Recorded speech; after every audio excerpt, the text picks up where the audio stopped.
कार्य बादल सिंह बौद्ध जी भारत देश के अंदर जो है राष्ट्रीय बौद्ध महासभा की राष्ट्रीय एवं प्रादेशिक स्तर की कार्यकारिणी में पदाधिकारी कार्यकारिणी के कार्यकर्तागण एवं उपासक एवं उपासिकाओं। जैसे कि राष्ट्रीय बौद्ध महासभा के तत्वाधान में भारत के अंदर संविधान के ज्ञान की चर्चा लगातार हो रही है और मैं जो है लगातार जो है संविधान की चर्चा में प्रत्येक सोमवार को संवैधानिक प्रावधानों के विषय में जानकारी देता आया हूँ और आज भी उसी श्रृंखला में मैं आप लोगों के समक्ष उपस्थित हूँ।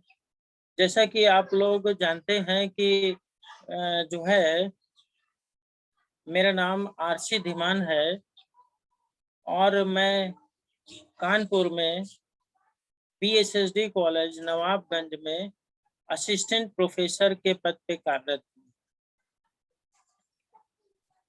साथियों, राष्ट्रीय बौद्ध महासभा लगातार ये प्रयास करती रही है कि भारत देश में भारत के संविधान के अंदर जो अधिकार कर्तव्य नागरिकों को प्राप्त हैं, जो संवैधानिक संस्थाएं हैं उनको शक्तियां प्रदान की गई हैं, उनकी जानकारी देश के जन जन तक पहुंचाई जाए। इस उद्देश्य से ये भारत देश के अंदर प्रत्येक सोमवार को वेबिनार की जाती है और हम लोग लगातार इस बात की भी मांग करते आ रहे हैं कि संविधान की शिक्षा अनिवार्य शिक्षा के रूप में प्राइमरी से लेके उच्च शिक्षा तक एक सिलेबस में शामिल करके जो है देश के आम जन तक जो है पहुंचाया जाए। जो स्टूडेंट्स हैं, पढ़ते हैं, उनको शिक्षा के माध्यम से अनिवार्य शिक्षा के रूप में संविधान की शिक्षा प्रदान की जाए, ताकि पूरे भारत के अंदर जो है जो हमारे नौजवान साथी हैं, पढ़ने के लिए स्कूल कॉलेज में जाते हैं, बच्चे हैं, उनको भी संविधान के अंदर जो दायित्व सौंपे गए हैं संवैधानिक प्रावधानों के द्वारा या जो कर्तव्य और अधिकार प्रदान किए गए हैं उनकी जानकारी उन्हें मिलती रहे। तो इस उद्देश्य से जो है राष्ट्रीय बौद्ध महासभा लगातार काम कर रही है और हम लोग उसमें लगातार सहयोग कर रहे हैं। आज साथियों जो है मेरा जो लैपटॉप है वो किन्हीं कारणों से खराब हो गया है और जो मैंने स्लाइड्स वगैरह बनाई थी वह सारी की सारी जो है उसी में है। लैपटॉप बिल्कुल से ब्लाइंड हो गया है तो उसी को बनवाने में लगे हुए थे और जो है उम्मीद है कि ये जो है कल तक जो है बन जाएगा, कल परसों तक। उसकी हार्ड डिस्क में समस्या आ गई है तो जिस वजह से जो है PPT शेयर करके जो है हम लोग संविधान पर चर्चा जो है जिस तरीके से पहले करते आ रहे थे उस तरीके से अभी करना संभव नहीं है। और आज जो है मैं आप लोग के सम्मुख मोबाइल के माध्यम से कनेक्ट हुआ हूँ तो कभी कभी जो है संविधान के संबंध में चर्चा करते समय जो है हम लोग को ये भी देखना होता है कि क्या खोया और क्या पाया और जो है हमारे लोगों को संविधान के संबंध में कितनी जानकारी प्राप्त हो रही है, तो इस संबंध में भी चर्चा कर सकते हैं। तो आज मैं सोचता हूँ कि जो है थोड़ा सा जानकारी ली जाए, जो है कम से कम 5 साथियों के माध्यम से और जो है ये थोड़ा सा मैं जानना चाहता हूँ कि जो भारत के संविधान में फंडामेंटल राइट्स है, मौलिक अधिकार है, उन मौलिक अधिकारों के संबंध में मोटी-मोटी क्या बात समझ में आई है हमारे साथियों को? तो जो बाबा साहब डॉक्टर भीमराव अंबेडकर जी का कहना था कि समता, स्वतंत्रता और बंधुता, 3 बातें उनको बहुत पसंद थी और संविधान के अंदर समता, स्वतंत्रता, बंधुता की बात ही है और नैतिकता की भी बात है, संवैधानिक नैतिकता की भी बात है। तो अब जब समता की बात आती है, तो समता से क्या लोग समझते हैं? आज भारतीय परिवेश में राइट टू इक्वालिटी की आवश्यकता क्यों है? और भारत के संविधान में राइट टू इक्वलिटी, समता को लाने के लिए क्या प्रयास किया गया है? इस संबंध में हम लोग थोड़ा-सा चर्चा करते हैं। तो मैं चाहूँगा कि जो है हमारे जो कुछ साथी हैं, वह इस संबंध में थोड़ा-सा बताएँ कि जो है समता से क्या आते हैं? समता का जो है भारत के संविधान में क्या प्रावधान रखा गया है? किसके विरुद्ध रखा गया है? किस तरह से है? तो जो है 2-2 3-3 मिनट जो है 5 लोगों से मैं ये अपेक्षा करूँगा कि थोड़ा-सा आप बताएँ, आज मैं सुनता हूँ। जी, एनएस भारती साहब, आपका माइक अनम्यूट है। जैसे कि हमारे प्रबोधनकार साहब ने पूछा है कि समता से क्या आशा है, इसको आप 2 मिनट में मेंशन करिए। माननीय एनएस भारती साहब, मध्य प्रदेश।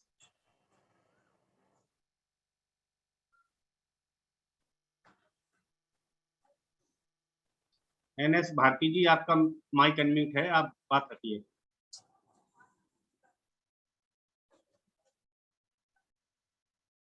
आपके ज़हन में जो भी समता से आशय है, उसको बताइए।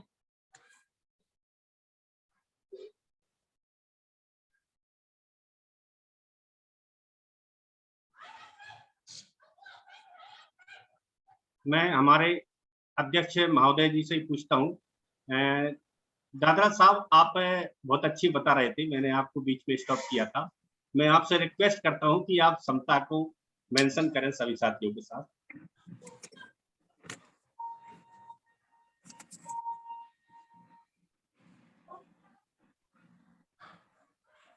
माननीय धर्मेंद्र दादरा साहब। जी, आवाज आ रही मेरी? जी, बहुत अच्छी है, क्लियर। आ रही दिमान साहब कुछ बोल रहे हैं बीच में। जी। दिमान साहब, कैरी ऑन आप प्लीज। जी, जी, बोलिए सर। एक्चुअली मैं बात कर रहा था कि हमारे जो कॉन्स्टिट्यूशनल एक्सपर्ट्स हैं, मैं माफी चाहूंगा कि दोस्तों से कि कहीं पर अगर मैं इंग्लिश में यूज करूं वर्ड, कभी कभार मेरी थोड़ी हिंदी वीक है, फील कर रहा हूँ कि हिंदी में ज्यादा बोलूं, बीच में इंग्लिश का वर्ड आ जाए तो kindly accept that very word.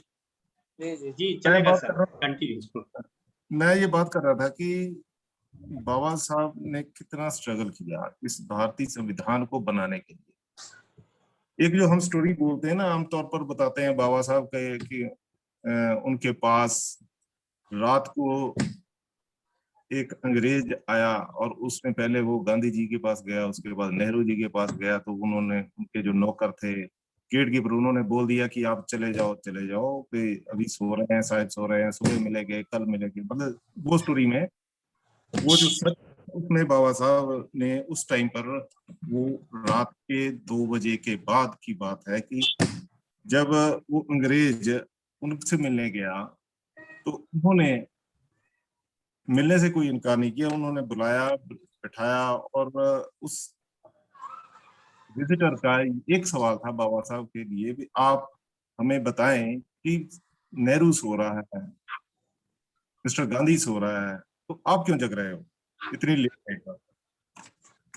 तो उन्होंने एक ही लाइन में पूरा जवाब दे दिया, जिसके लिए आरबीएम बनाया है, जिसके लिए काफी हमारी संस्थाएं चल रही हैं, कोशिश करते हैं।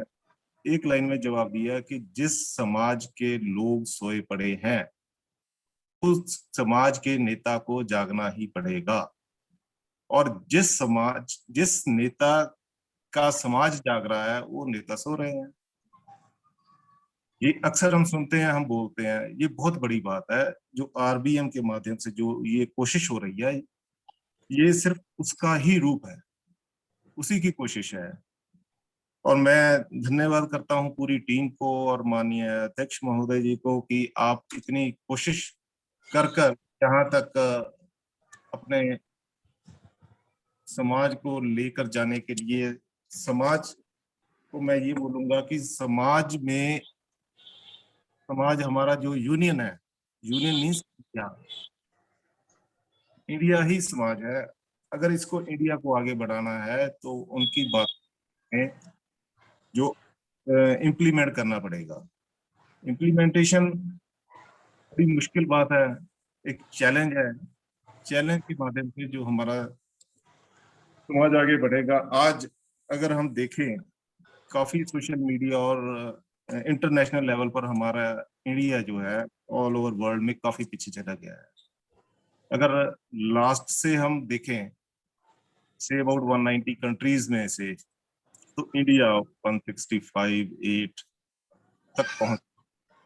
तो ये की रिपोर्ट है, वो इसलिए है क्योंकि हमारे यहाँ पर जो रूलर्स हैं एज पर कॉन्स्टिट्यूशन नहीं वर्क कर रहा है। कहीं ना कहीं वो कॉन्स्टिट्यूशन को तोड़ मरोड़ कर हमारे समाज को तोड़ने की कोशिश कर रहे हैं, ताकि हमारी जो डेवलपमेंट है, ऑल ओवर वर्ल्ड डेवलपमेंट है, वो आए।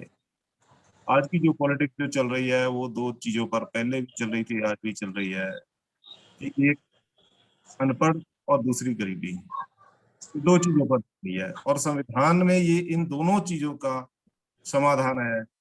और बहुत ने तो ये भी कहा था कि मैं ये जो संविधान बनाया है, मैंने इसको बना तो दिया, बहुत कुछ है इसमें। ये जो हमारा कॉन्स्टिट्यूशन है इसमें जो लगभग इसमें 22 पार्ट बनाए हुए हैं, 22 भागों में बांटा हुआ है। हर भाग का एक अलग से एक पूरा का पूरा जो है स्ट्रक्चर है, पूरी बुक है, पूरा एक ग्रंथ है। अगर हर एक पार्ट को समझना चाहे तो उसको इम्प्लीमेंट अगर कर दिया जाए तो हमारा जो वर्ल्ड का नंबर 1 डेमोक्रेटिक कंट्री है वो नंबर 1 हो सकता है। क्योंकि इम्प्लीमेंटेशन में कहीं ना कहीं गड़बड़ हो रही है, तो उसका ही खमियाजा जो है भारत के लोगों को भुगतना पड़ रहा है। तो मैं बाबा साहब की बात कर रहा था कि बाबा साहब जो है एक ब्रिटिश हिस्टोरिकल हुआ है, मिस्टर डी निकोलस। उसने एक हिस्ट्री के ऊपर बताया था कि दुनिया में 6 महान विद्वान उसने अपने रिसर्च में निकाले थे, जिनमें से कार्ल मार्क्स, इब्राहिम लिंकन, मार्टिन लूथर, प्लेटो, सुकरात, मतलब 6 पर्सनैलिटीज में से बाबा साहब का नाम आया।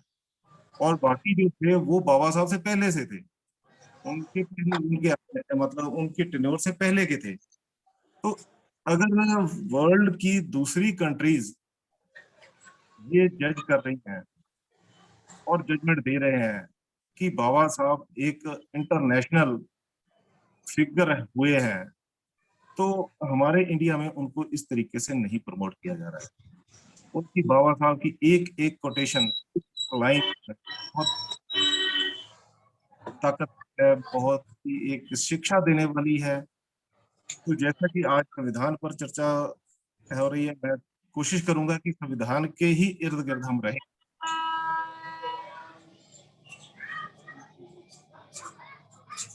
जी, अगर मैं ज्यादा ले लूंगा तो मुझे प्लीज आप बता दूं, संविधान को समझने के लिए काफी मुश्किल टफ है ये जॉब है कि संविधान को समझ और संविधान ना उससे ज्यादा मुश्किल है। आज समाज जो है इतना पीछे चला गया है कि हम पढ़ने की तरफ बिल्कुल ही नहीं है। किसी से पूछना तो बहुत दूर की बात है। मैं अक्सर ये कहता हूँ कि इस समाज में चार तरह के लोग हों तो समाज आगे डेवलप करता है। उस समाज को कोई भी पीछे नहीं कर सकता। जैसे एक हम गुरु बोलते हैं, टीचर, जिस समाज में गुरु की पदवी है तो कॉलेज और गुरु का मतलब जब हम गर्भ से लेकर डेथ तक हर जगह गुरु की जो अहमियत है, जब बच्चा गर्भ में होता है उसका जन्म होता है, गर्भ में जाता है, शादी ब्याह होता है, ठीक है जी, आगे डेथ तक जब अंतिम अरदास होती है तो ढूंढा जाता है और गुरु के पीछे सभी लगते हैं। भी हम लेते हैं, बच्चा जो है पहले nursery, KG, first, second, third, ऐसे प्रोफेशनल डिग्रीज वगैरह यूनिवर्सिटी जाता है। आजकल तो अब्रॉड जाने का भी काफी ट्रेंड है। तो वो गुरु की बहुत जरूरत है। गुरु को कहीं भी शिष्य भटकने नहीं, दिशा दे रहा है। तकरीबन समाज में जो होती है कि बिजनेसमैन, हर काम करने के लिए हमें पैसा जरूरी है। अगर मेरी जेब में पैसा नहीं है तो मेरे रिश्तेदार, सगे संबंधी, फैमिली मेंबर्स मेरी जो है रिस्पेक्ट नहीं करेंगे।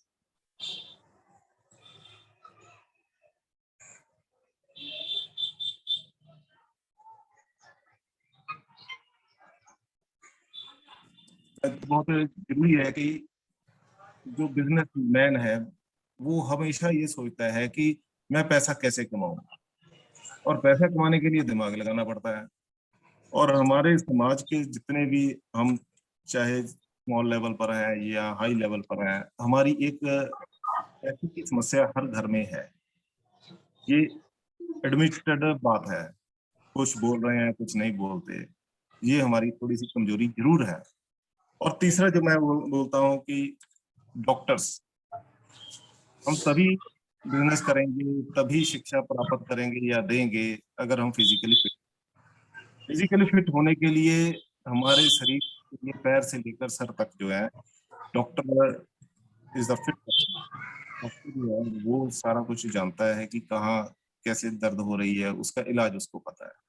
जिस कम्युनिटी में डॉक्टर्स होंगे वो फिजिकली फिट होंगे। फोर्थ जो मैं अक्सर बोलता हूँ कि एडवोकेट है हमारे पास फिट है,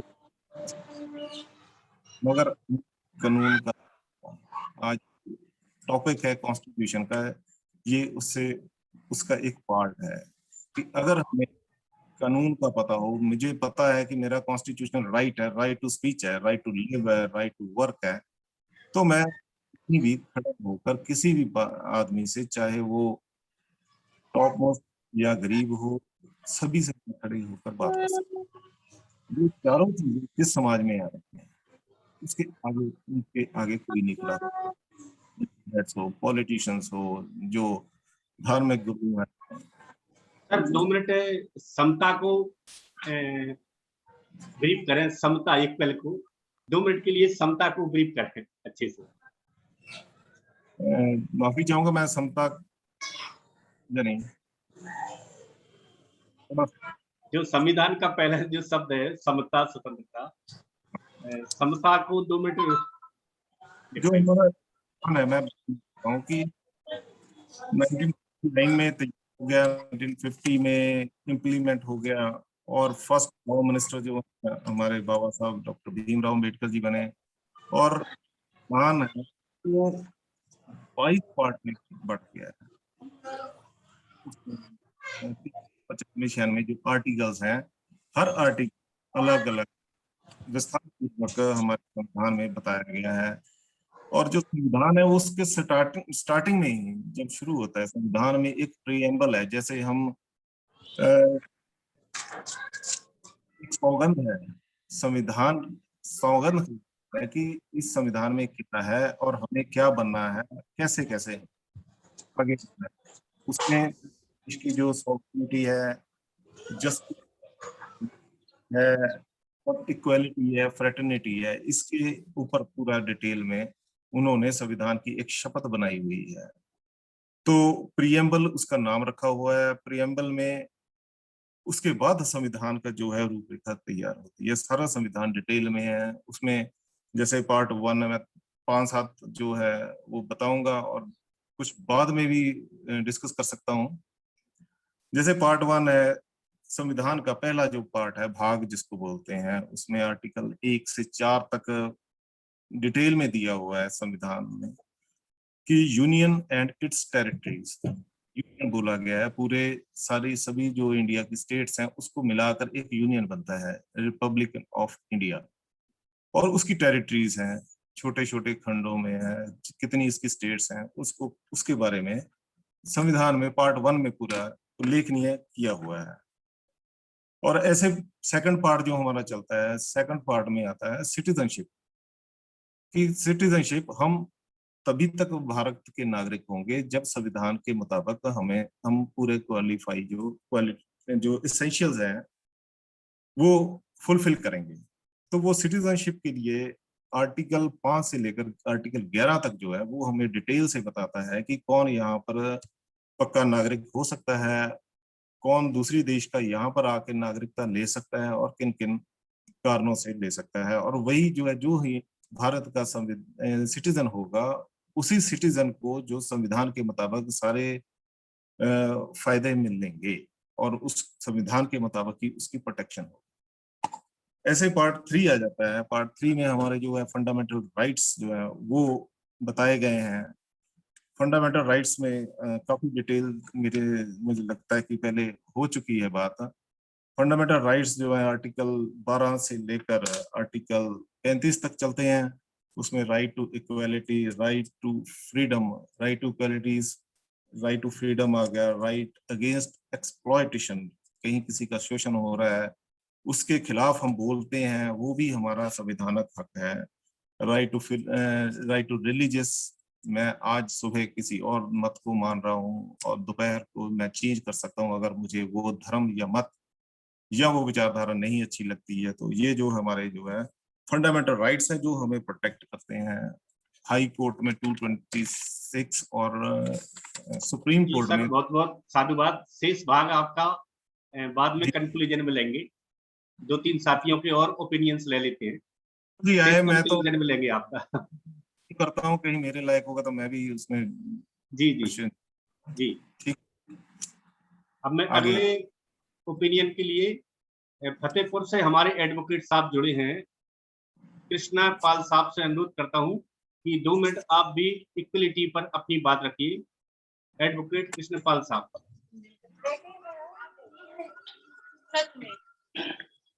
हेलो जी, वीडियो ऑन कर लीजिए सर। सर आवाज आ रही है? हाँ please video open. Okay sir, okay sir.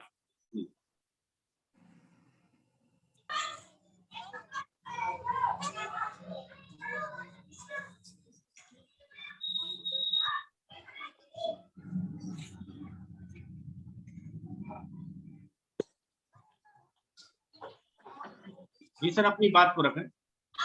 जी सर।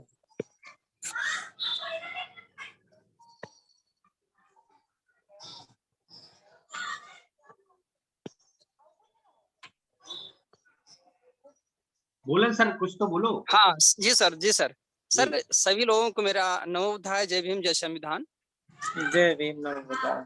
जय भीम। सर जो अभी ये समता और समानता की बात हुई, तो इस पर सर मैंने चैट में लिखा हूँ कि समता मीन्स हो गई व्यवस्था, और समानता जो हम लोग आपस में नागरिकों, इनमें समानता होनी चाहिए, बंधुत्व की भावना। जो अलग हो गया, समानता का अर्थ हो गया कि जैसे अभी हमारे प्रोफेसर साहब ने बताया कि एक पद हो गया प्रोफेसर साहब, जितने भी प्रोफेसर होंगे तो उनमें तो सब में तो सर ये समानता हो गई कि वो एक हो गए। अब आती है व्यवस्था में, अगर कोई सेमिनार हो रहा है या कोई हमारे यहाँ गेस्ट आ रहे हैं, तब वहां पे व्यवस्था ये होती है कि अगर वहां पर देखा जाए कि जितने भी हमारे प्रोफेसर साहब हैं, तो उनको मेन स्थान पर ही उनको जगह दी जाती है। तो वहां पर सर क्या होता है कि व्यवस्था के अनुसार पर लोगों के दिमाग में बात आ जाती है कि ये जो है इससे हैं, वो उससे हैं, तो किसी को गेट पर लगा दिए और स्वयं पर जो मेन स्थान होता है वहां पर भावना पैदा होकर के अपने लोगों को लगा देते हैं, जिनको मैं वर्डों में कहूँ त्रिवेदी हैं, चतुर्वेदी हैं, आदि आदि करके हैं, सिंह साहब हैं। तो सर ये है कि व्यवस्था में इस अनुसार से कि जो व्यवस्था है समाज की व्यवस्था, तो वहां पर आ गई। और समान तो हम हो ही गए कि अगर एक पद पर हम बैठ गए तो हम सब लोग समान हो गए। तो सर ये इस हिसाब से समता और समानता, इस हिसाब से सर मैंने इसको अपने उससे आकलन किया है। जी जी, थैंक्स, बहुत बहुत साधुवाद साहब, माननीय कृष्णपाल साहब। अब साहब मेंशन करेंगे आपके शब्दों का। अब मैं अगले ओपिनियन के लिए एनएस भारती साहब से अनुरोध करता हूं कि आप अपनी बात रखें। एनएस भारती। जय भीम, नमो बुद्धाय। सर जी मेरी आवाज आ रही है सर? जी बहुत अच्छी आ रही है। हाँ, बीच में नेटवर्क कट गया था मेरे यहाँ, लाइट भी नहीं थी जी। तो जैसा कि मैंने सुना था अभी माननीय आरसी धीमान साहब ने सवाल किया है कि आज का जो वेबिनार है उसमें इस बात का परीक्षण है कि आज तक हमने क्या खोया क्या पाया। जी। इसी क्रम में आज हमसे ये फीडबैक लिया जा रहा है कि समता का अधिकार जो है, समता से क्या मतलब है, what is the means of the equality. तो समता का अधिकार जो हमको दिया है भारतीय संविधान ने, आर्टिकल 14 में लिखा है कि देश का प्रत्येक नागरिक विधि के समक्ष समान होगा, चाहे वो किसी भी धर्म का हो, जाति का हो, किसी भी जन्म स्थान का हो, किसी भी संप्रदाय का हो, सबके लिए, पूरे देश के समस्त नागरिकों के लिए, चाहे वो स्त्री हो या पुरुष हो, सबके लिए कानूनी रूप से सबको बराबर अधिकार है, सबके पास बराबर का अधिकार रहेगा, सब समान होंगे। इसके अलावा यदि किसी नागरिक को, कोई भी नागरिक किसी भी धर्म को बिलोंग करता है, तो धर्म के मामले में भारतीय संविधान तटस्थ है।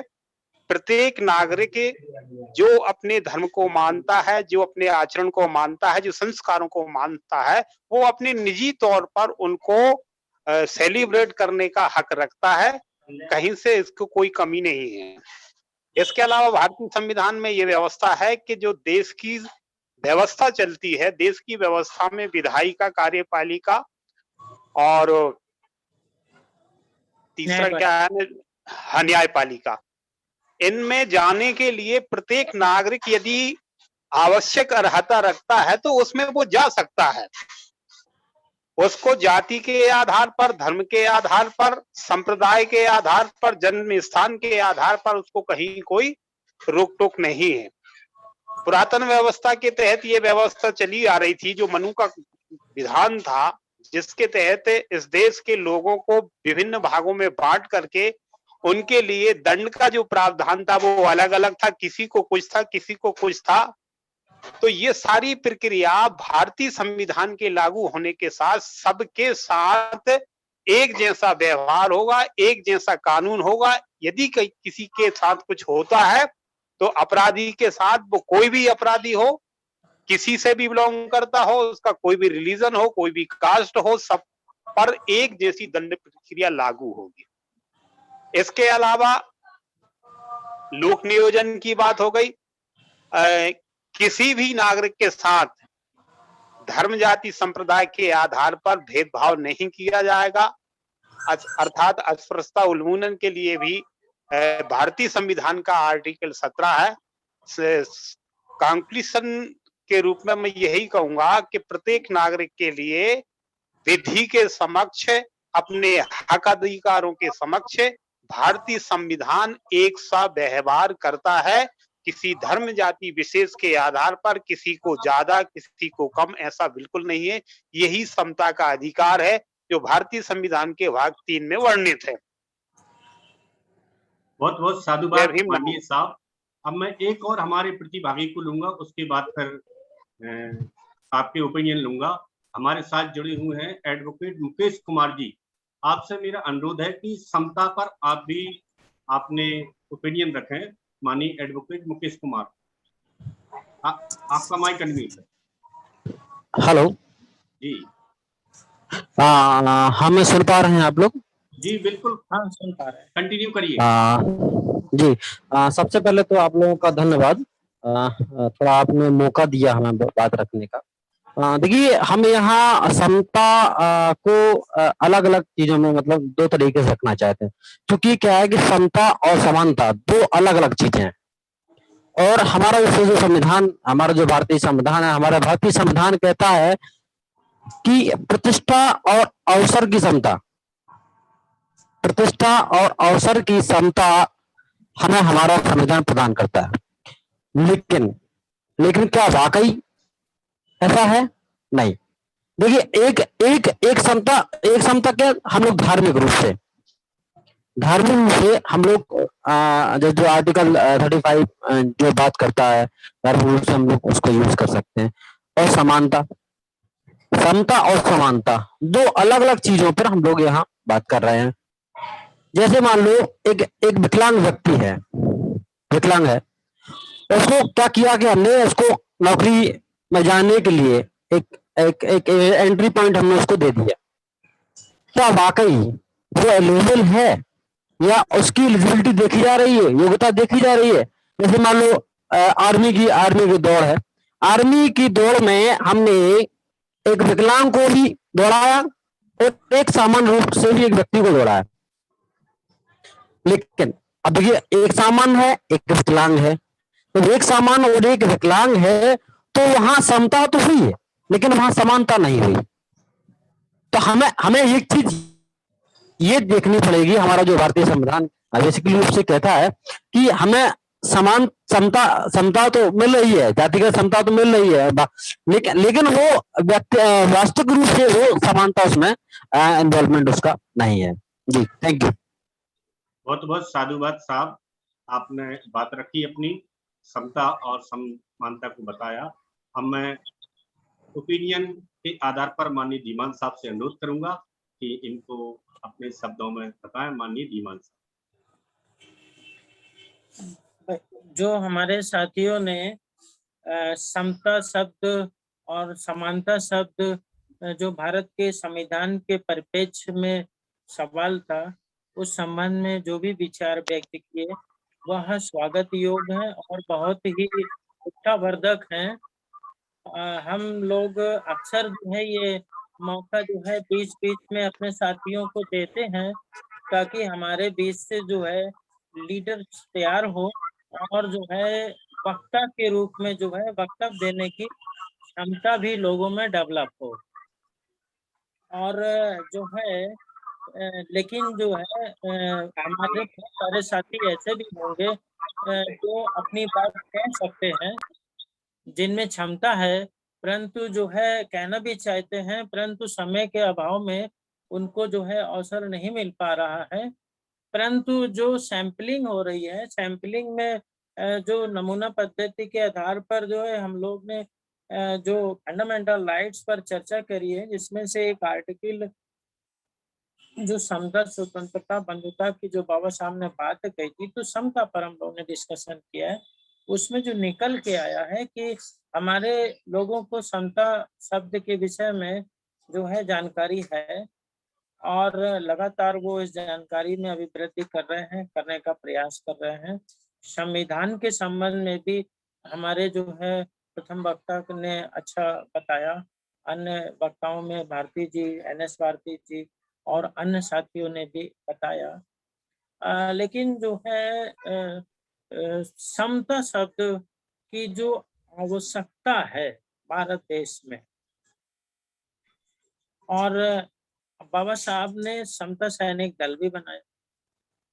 संविधान के अंदर जो है समता को स्थापित करने के बाद समता सैनिक दल भी बनाया था, यानी कि समता जो है हमारे लिए बहुत महत्वपूर्ण है। तो जो भारतीय नागरिक शब्द इस्तेमाल हुआ। जब हम आर्टिकल 14 की बात करते हैं तो हम देखते हैं कि वहां पर समता के संबंध में जो प्रोविजन रखा गया है वो क्या रखा गया है, वहां से हम अर्थ को निकालेंगे। तो आर्टिकल 14 में जो है जो रखा गया है वो रखा गया है कि the state shall not deny any person to equality before law or equal protection of laws within territory of India. The state shall not deny any person to equality before law or equal protection of laws within territory of India. यानी कि राज्य किसी व्यक्ति को विधि के समक्ष समता या विधियों के समान संरक्षण से वंचित नहीं करेगा। यहाँ पे दो पार्टियां साफ साफ नजर आती हैं आर्टिकल 14 में। एक राज्य है और दूसरा व्यक्ति है। राज्य किसी व्यक्ति को विधि के समक्ष समता या विधियों के समान संरक्षण से वंचित नहीं करेगा। यानी कि व्यक्ति के अधिकारों की बात हो रही है। और दूसरी पार्टी है स्टेट, राज्य। तो ये जो फंडामेंटल राइट्स है वह राज्य के विरुद्ध दिया गया। These maximum rights are against the state. राज्य के विरुद्ध दिया गया है। राज्य के विरुद्ध क्यों दिया गया है? क्योंकि राज्य ही वह शक्तिशाली संगठन होता है जिसके पास आर्म्ड फोर्स है, जिसके पास सारी मशीनरी है, सब कुछ है, पुलिस है, सब कुछ है,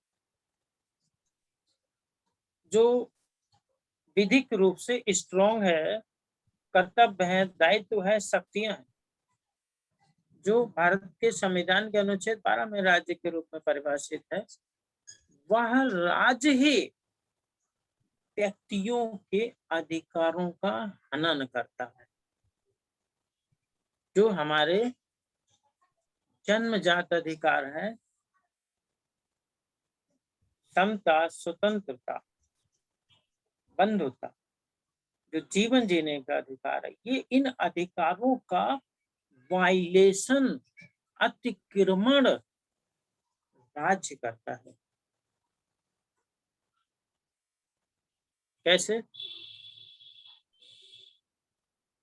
जैसे कि एग्जाम्पल के रूप में जब हम देखते हैं तो एक के सैकड़ों एग्जाम्पल जो है भारत के अंदर आपको आपकी नजर में है। राज्य द्वारा जो है मौलिक अधिकारों का उल्लंघन होता है और उसके उपचार के लिए जो है अनुच्छेद 32 के तहत सुप्रीम कोर्ट जाते हैं। हमारा कहने का मतलब दो पार्टियां हैं, एक राज्य है और दूसरा व्यक्ति है। आर्टिकल 14 जो है केवल नागरिकों को प्राप्त अधिकार नहीं है, यह व्यक्तियों को प्राप्त अधिकार है। कोई भी व्यक्ति जो भारत के सीमा के अंदर है उसको भी ये राइट प्राप्त है। ये व्यक्तियों को प्राप्त अधिकार है। राज्य और व्यक्ति दो पार्टी हैं। अब राज्य छीनता है हमारे अधिकार, ये आज की बात नहीं है, ये कल की बात नहीं है, ये वर्षों की बात है। वर्षों से जो है व्यक्तियों के अधिकारों का हनन राज्य द्वारा किया जाता रहा है और व्यक्ति स्वतंत्र पैदा होता है, वह उसे किसी भी मानसिक और शारीरिक बंधन से बांधा नहीं जा सकता, वो जन्म से ही स्वतंत्र होता है और उसकी स्वतंत्रता, उसके जीवन जीने का अधिकार, उसका समता का अधिकार सब उसका अपना होता है और उसके जन्म लेते ही उसे नैसर्गिक कुदरत से प्राप्त होता है। परंतु इन अधिकारों को स्टेट छीन लेता है। तो संविधान जो है भाग 3 इस बात की गारंटी देता है कि आपके ये जो फंडामेंटल राइट्स हैं उसकी गारंटी है कि वो आपके हैं, उसे छीना नहीं जा सकता, उसे छीना नहीं जा सकता। अगर छीना जाता है तो आप अनुच्छेद 32 के तहत जो है रिट फाइल करके उपचार ले सकते हैं। तो ये 2 पार्टियां हो गई और ये संविधान का जो उद्देश्य है गारंटी देना मौलिक अधिकारों की भाग 3 में जो है। अब आर्टिकल 14 की जब बात करते हैं कि विधि के समक्ष समता, यानी जो कानून है, कोई भी एक्ट है, कोई भी नियम है, कोई भी विधि है, कोई भी पर नियम है, कोई भी टूड़ी को भी जो है कहीं कहीं पर जो है विधि के रूप में माना गया है।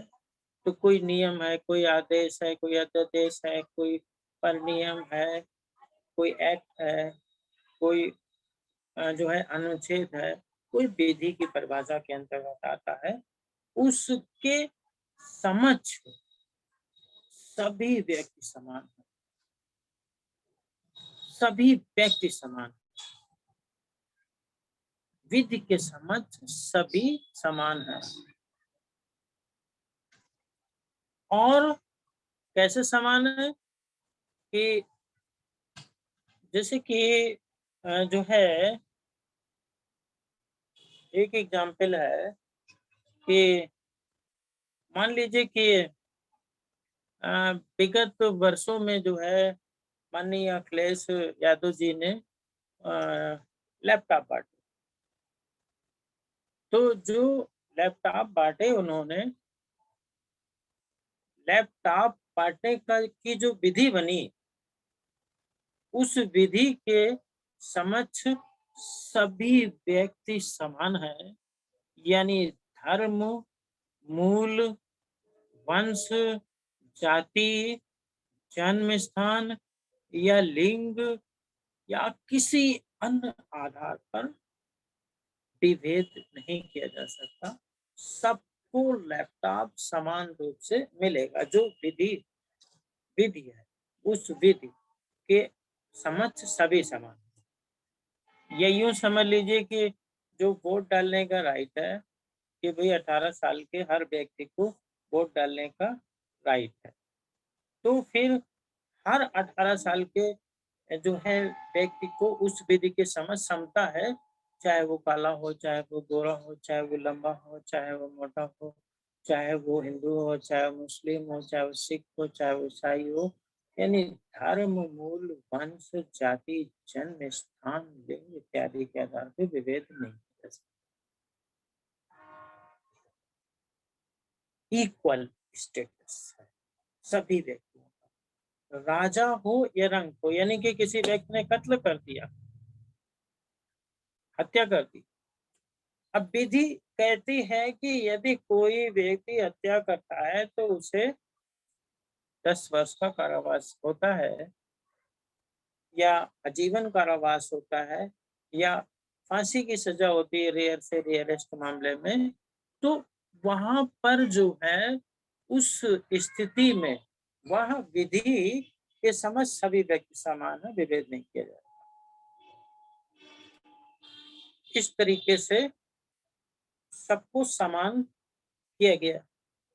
दूसरा कि विधियां सभी व्यक्ति को समान रूप से संरक्षण भी देती, यानी जो भी व्यक्ति है उसको समान रूप से प्रोटेक्शन दे, राजा हो या रंग हो, नौकर हो या मालिक हो, कानून की नजर में सबका स्टेटस बराबर, राइट, सब में समानता है, आर्टिकल 14। अब जब सब समान है तो फिर जो अनुसूचित जाति के, जनजाति के, पिछड़ा वर्ग, महिलाएं और अल्पसंख्यक जो सामाजिक शैक्षणिक दृष्टि से पिछड़े हुए,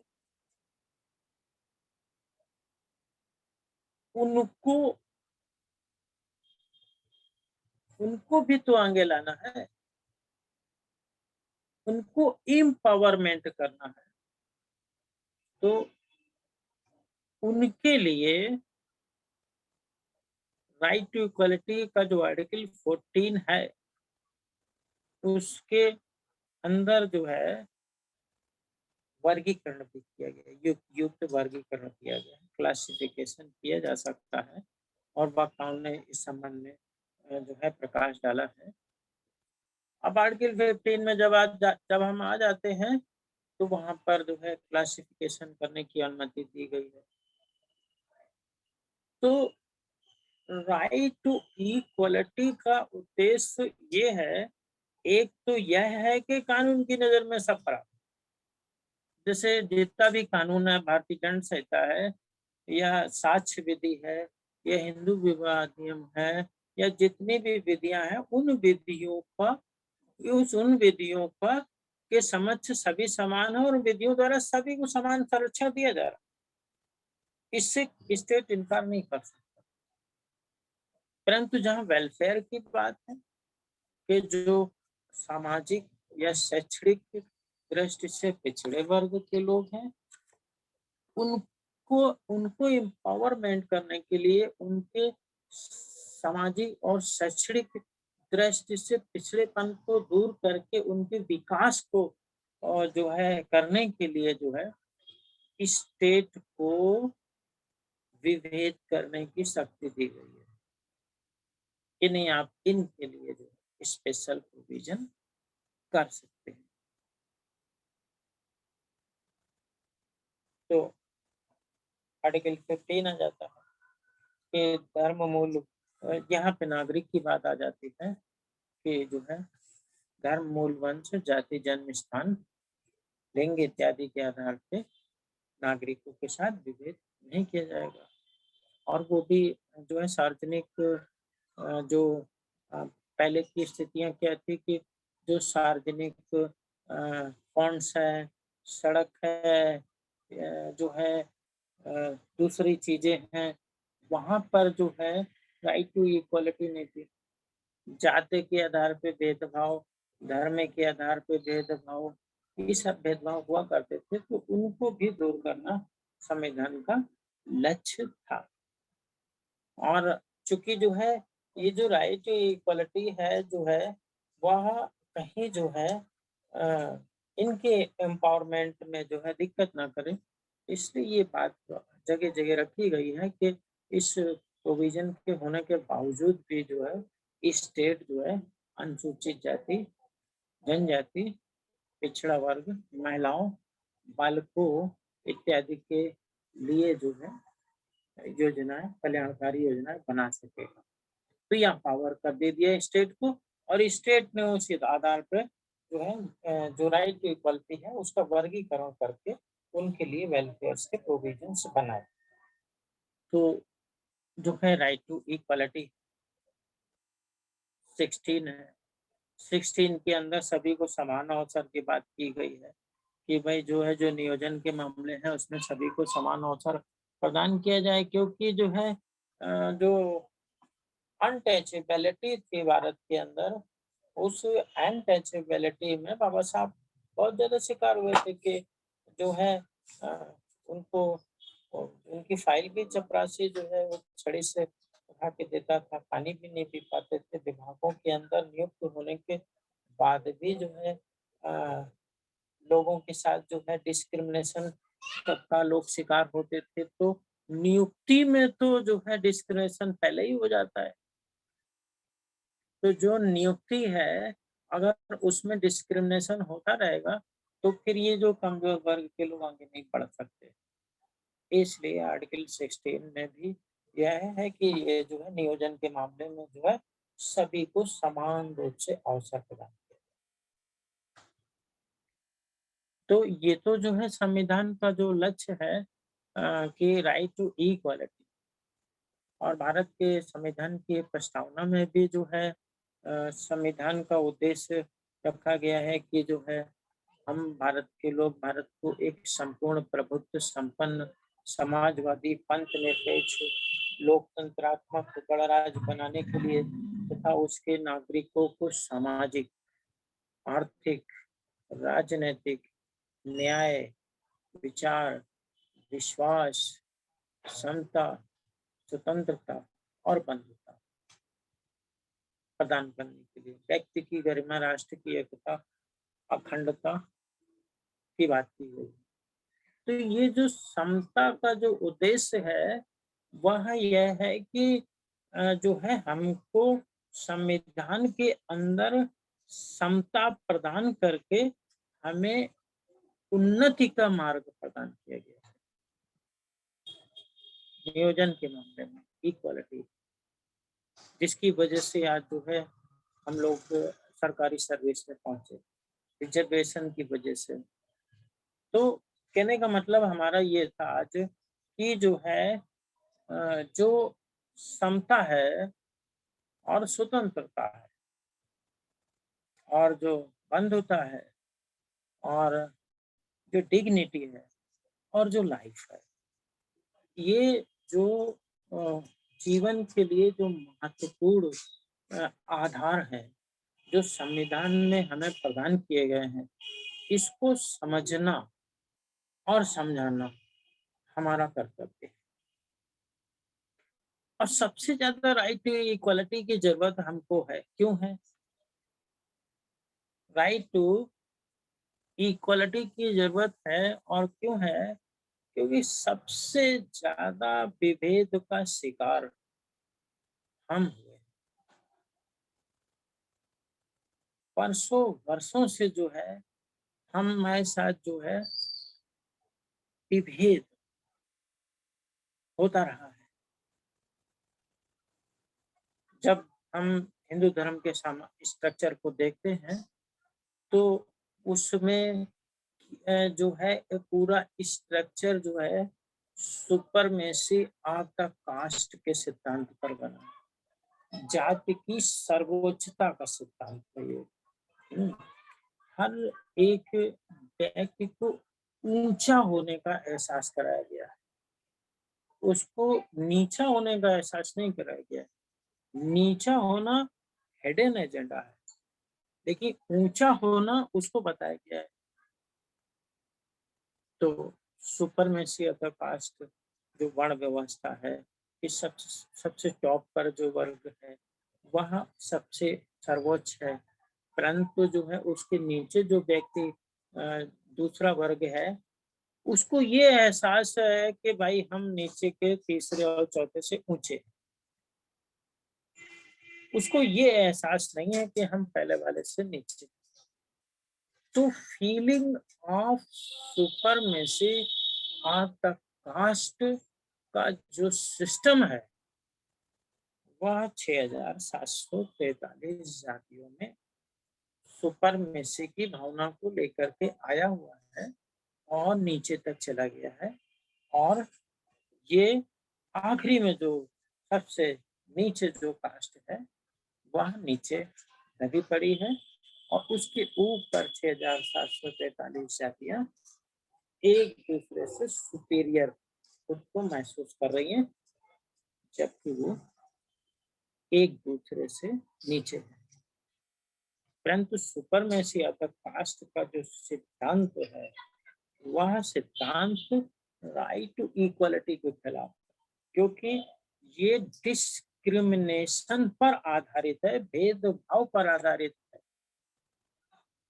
हर व्यक्ति एक दूसरे से ऊंचा है, हर जात एक दूसरी जाति से ऊंची है। तो अगर इसको दूसरे शब्दों में कह दिया जाए तो हर जात एक दूसरी जात से नीची है, हर वर्ग दूसरे वर्ग से नीचे है। तो ये जो ऊंच और नीच दो शब्द हैं, इसको बड़ी चतुराई से उसमें डाला गया है। और ये विभेद है, ये जो है 6743 जातियों में विभेद है। और यह विभेद जो है भारत की जो 6743 जातियां हैं उनको कमजोर करता है, उनकी शैक्षणिक स्थिति को कमजोर करता है, उनकी आर्थिक स्थिति को कमजोर करता है, उनकी मानसिक स्थिति को कमजोर करता है। और जो है वो सामाजिक शैक्षणिक दृष्टि से कमजोर होकर के आज जो है दयनीय अवस्था में, उसके पीछे ये सिद्धांत। अब इस सिद्धांत के खिलाफ ही तो आर्टिकल 14 है कि जहां वो doctrine of supremacy of the caste की बात हो रही है, वहीं आर्टिकल 14 जो है राइट टू इक्वलिटी की बात कर रहा है।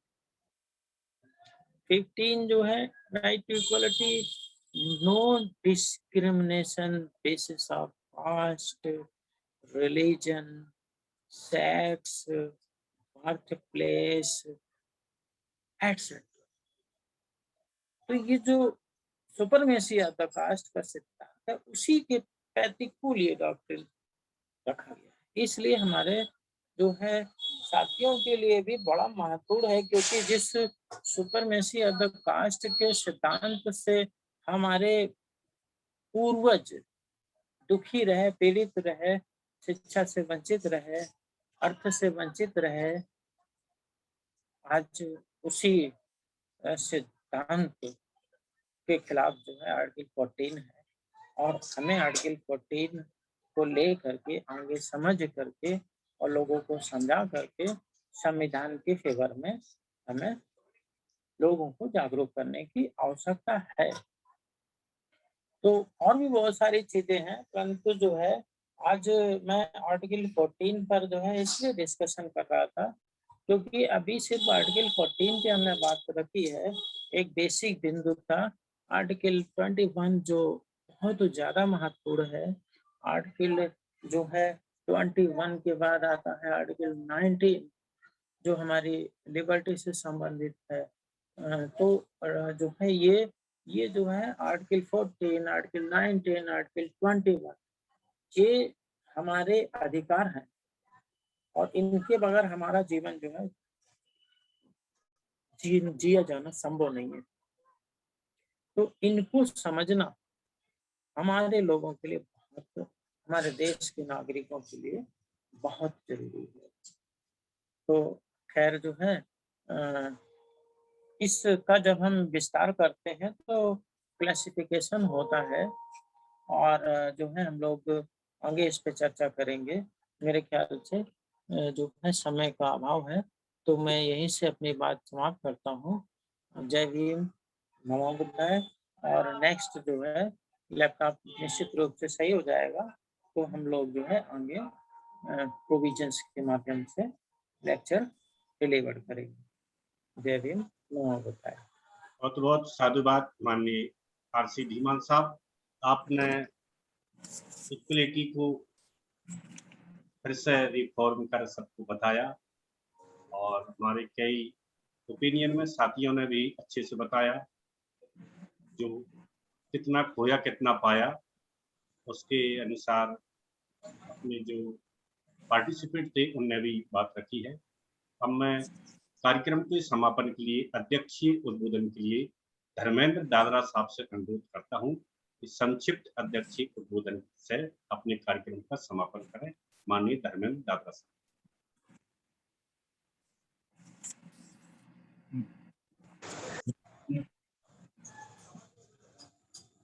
आज की इस संविधान चर्चा करते हुए सभी आरपीएम के सदस्यों को मेरी तरफ से धन्यवाद।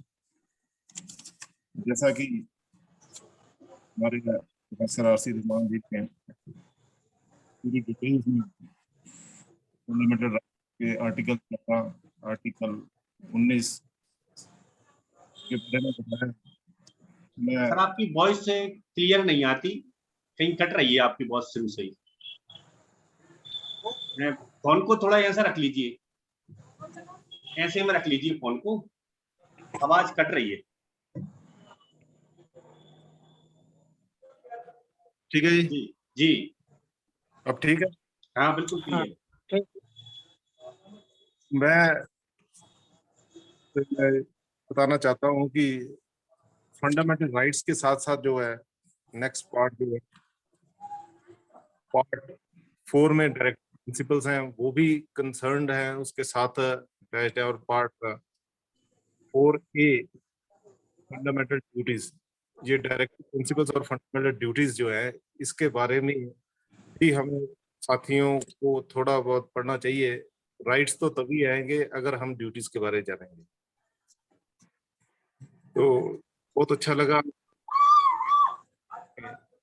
जैसे एडवोकेट कृष्ण लाल जी ने भी क्वेश्चन समता समानता के बारे में पूछा, NS भारतीय जी ने भी बात की, मुकेश कुमार जी ने, और हमारे पोर्टल पे भी काफी कमेंट्स आए हैं। इन चीजों से ये पता लगता है कि आरबीएम अग्रसर आगे बढ़ रहा है। क्वेश्चनियर नहीं होते, क्वेश्चन ही नहीं करेंगे तो इसका मतलब होता है कि हमारे दिमाग में कुछ नहीं पड़ा। क्वेश्चन वही कर सकता है जो सुन रहा है। तो बहुत अच्छा लगा। मैं पूरी टीम और माननीय धर्म प्रकाश भारती जी, बहुत जी, अपने सभी साथी, अशोक सोनवाली जी बीच में हमारे साथ नहीं जुड़ पाए, तो सभी साथियों का तहे दिल से शुक्रगुजार करता हूँ कि आज के इस कार्यक्रम में मुझे प्रबोधन मुख्य बनाया गया। थोड़ा हिंदी की थोड़ी प्रॉब्लम है, ठीक है, ठीक, सही है, समझ में आ रहा, आप बढ़िया बोले। मैं फिर आप सभी को आज के इस सफल कार्यक्रम के लिए धन्यवाद करता हूं और आशा करता हूं कि आप सभी कुशल मंगल होंगे और आगे भी हम ऐसे ही इससे ज्यादा संख्या में जुड़ते रहेंगे। सभी का मेरी तरफ से धन्यवाद। साधु। जय भीम। नमो बुद्धाय।